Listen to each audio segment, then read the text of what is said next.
Welcome back. అసలు Modi చెప్తున్నట్లు cashless economy మన దేశంలో సాధ్యమవుతుందా? 125 కోట్ల జనాభా ఉన్న దేశాన్ని నోట్లు లేకుండా నడిపించగలమా? ఒక్కసారిగా నోట్లు రద్దు చేసేసి క్యాష్లెస్ అంటే వ్యవస్థ కుప్పకూలిపోదా? దశాబ్దాలుగా అసంఘటిత రంగంలోనే అడుగులేస్తున్న దేశంలో క్యాష్లెస్ ఎకానమీ సాధ్యమవుతుందా? అక్షరాలు రాని వాడికి ఆన్లైన్ ట్రాన్సాక్షన్ సాధ్యమవుతుందా?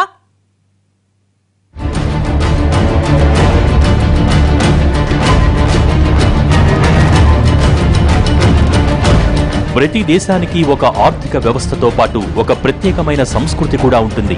వాటిని అనుసరించే ఆయా దేశాలు నడుచుకుంటాయి. కాలక్రమంలో ఎన్ని మార్పులు వచ్చినా మూలాల్ని మాత్రం వదులుకోవు. మన దేశంలో కూడా శతాబ్దాలుగా ఎన్ని మార్పులు వచ్చినా సామాన్య మధ్యతరగతి కుటుంబాల్లో పొదుపు అనేది ఒక భాగంగా వస్తోంది. ఇప్పటికీ మన దేశంలో పొదుపు అంటే ఇంట్లో అవసరానికి డబ్బులు దాచుకోవటమే, వాటిని వాడుకోవటమే. ఇలా డబ్బును నోట్ల రూపంలో దాచుకోవటం, వాటినే ఎక్కువగా చెలామణి చేయటం అలవాటుగా వస్తున్న అంశం. ఇప్పటికీ మన దేశంలో ఐటీ రంగం ఎంతగా అభివృద్ధి చెందినా ప్రజలు మాత్రం నగదు లావాదేవీలకే ఎక్కువగా అలవాటు పడి ఉన్నారు. ఇప్పటికీ మన దేశంలో 45% మంది ప్రజలకు బ్యాంక్ అకౌంట్లే లేవు. అసలు బ్యాంక్ అకౌంట్లు లేకుండా ఆన్లైన్ ట్రాన్సాక్షన్లు, క్యాష్లెస్ కొనుగోళ్లు జరపడం ఎలా సాధ్యమవుతుంది? ఉన్న అకౌంట్ల లెక్కలో కూడా చాలా మందికి 2-3 అకౌంట్లే ఉన్నాయి. దేశవ్యాప్తంగా వినియోగంలో ఉన్న డెబిట్ కార్డులు కేవలం 70 కోట్లే. ఇందులో కూడా చాలా మంది దగ్గర 2కు మించి డెబిట్ కార్డులున్నాయి. ఇక 125 కోట్ల జనాభాలో క్రెడిట్ కార్డులు వాడే వారి సంఖ్య 3 కోట్లు కూడా లేదు. మొత్తంగా ఈ ఆర్థిక సంవత్సరం చివరికి దేశవ్యాప్తంగా ఉన్న క్రెడిట్ కార్డుల సంఖ్య జస్ట్ 2,70,00,000 మాత్రమే. పోనీ ఇలా క్రెడిట్ కార్డు ఉన్న వారిలో కూడా కేవలం 7% మాత్రమే అవసరాలకు వాడుతున్నారు. మిగిలిన వాళ్లు మాత్రం అత్యవసరమైతేనో నెలాఖరులోనో క్రెడిట్ కార్డును వాడుతున్నారు. మరి ఇలాంటి దేశంలో ఒక్కసారిగా క్యాష్లెస్ ఎకానమీ అంటే అది అసాధ్యమే.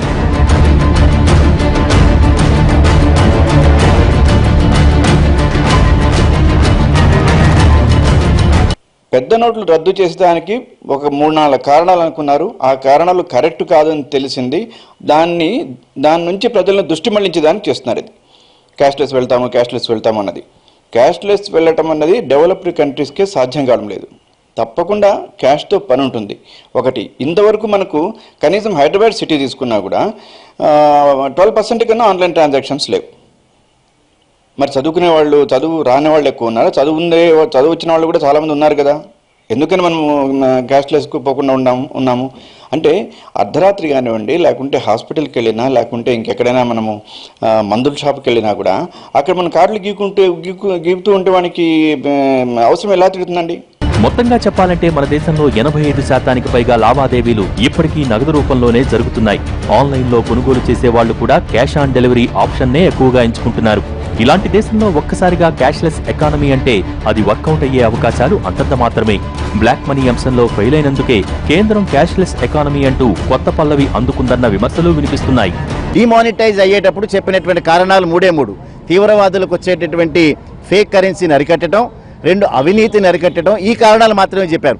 అప్పుడు ఎప్పుడు కూడా క్యాష్లెస్ సొసైటీని నిర్మిస్తామని చెప్పలేదు. అప్పుడు ఎప్పుడైతే మొత్తం క్యాష్ అంతా బ్యాంకింగ్ సిస్టంలోకి రావటం మొదలుపెట్టిందో ఈ అవినీతి ఎక్కడికో పోయింది, ఈ ఫేక్ నోట్స్ ఎక్కడికో పోయినాయి, తీవ్రవాదులకు ఇచ్చే సొమ్ము ఎక్కడికో పోయింది. అల్టిమేట్గా క్యాష్లెస్ సొసైటీ వచ్చి కూర్చుంది. ఇప్పుడున్న పరిస్థితుల్లో ఒక్కసారిగా క్యాష్లెస్ ఎకానమీగా మారటం అసాధ్యం. కనీసం ఆ దిశగా అడుగులేయటం కూడా కష్టమే. 125 కోట్ల జనాభా ఉన్న మన దేశంలో ఇప్పటికీ అక్షరాస్యత పూర్తిగా లేదు. గ్రామీణ భారతంలో ఇంకా కరెంటు సౌకర్యం కూడా లేని గ్రామాలు కోకొల్లలు, రోడ్డు సౌకర్యం కూడా లేని గ్రామాలు ఇప్పటికీ లక్షల్లో ఉన్నాయి. ఇవన్నీ కాదు, అసలు పెద్ద నోట్లు రద్దయ్యాయన్న వార్త కూడా తెలియని గ్రామాలు, ప్రాంతాలు కూడా ఉన్నాయంటే మన దేశంలో కమ్యూనికేషన్ వ్యవస్థ ఏ స్థాయిలో ఉందో అర్థమవుతోంది.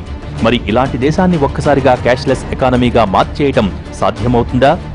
సో క్యాష్లెస్ ట్రాన్సాక్షన్ జరగాలనేటువంటి ఐడియల్ సిట్యుయేషన్ కనుక ప్రస్తుత పరిస్థితిలో రీచ్ అవ్వాలంటే కనీసం 10-15 సంవత్సరాల సమయం పడుతుంది.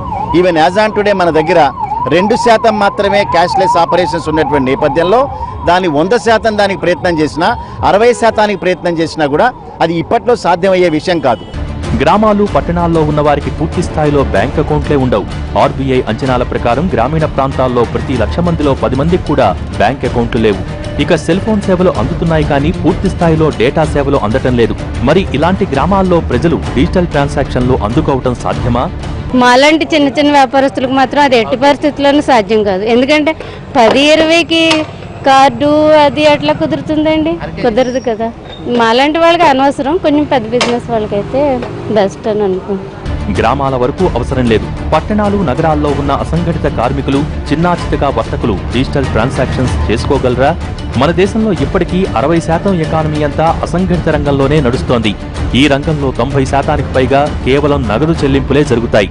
టీ స్టాల్, కూరగాయల షాపులు, చిన్న చిన్న స్టేషనరీ షాపులు, పాన్ షాపులు ఉన్నవాళ్లు కూడా క్యాష్లెస్ ఎకానమీ అంటే భయపడుతున్నారు. దీని మీద పూర్తి స్థాయి అవగాహన లేని వాళ్లు మాత్రం తమకు ఓకే అంటున్నారు. కార్డు అంటే మరి అకౌంట్ ఉంటేనే కదా కార్డు ఇస్తారు మాకు. అకౌంట్ ఇలాంటి వ్యాపారానికి కార్డ్ స్వైపింగ్ పెట్టుకుంటే కుదురుతుందా? అలా పెట్టిస్తే కొద్దిగా మాకు బాగానే ఉంటుంది. కార్డు గీక్తాం కానీ మనం అంతా ఐడియా లేదు.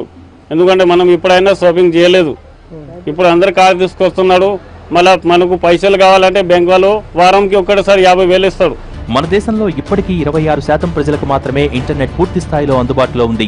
అంటే మిగిలిన 74%కి ఇంటర్నెట్ సేవలు అందనంత దూరంగానే ఉన్నాయి.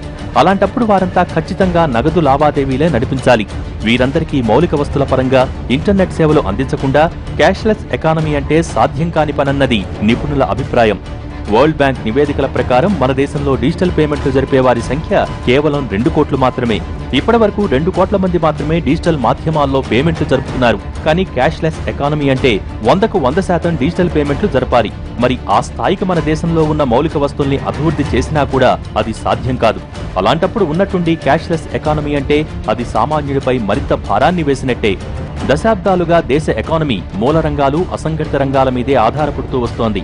10 ఏళ్ల కిందట ప్రపంచాన్ని ఆర్థిక మాంద్యం ముంచెత్తినప్పుడు ఆ ప్రభావం మన దేశం మీద పడలేదంటే మూల రంగాలు బలంగా ఉండటమే కారణం. ఈ మూల రంగాలు, అసంఘటిత రంగాల్లో నగదు లావాదేవీలే ఎక్కువగా జరుగుతాయి. అక్కడ నగదుతో మాత్రమే లావాదేవీ వేగంగా జరుగుతుంది.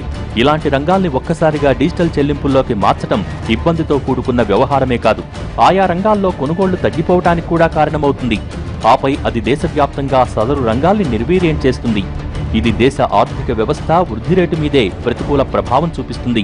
మరి పాలకులు ఈ ఇబ్బందులన్నీ కనీసం పరిగణనలోకి తీసుకోకుండా ఒక్కసారిగా క్యాష్లెస్ ఎకానమీ అంటే నష్టమే తప్ప ప్రయోజనం ఉండదు.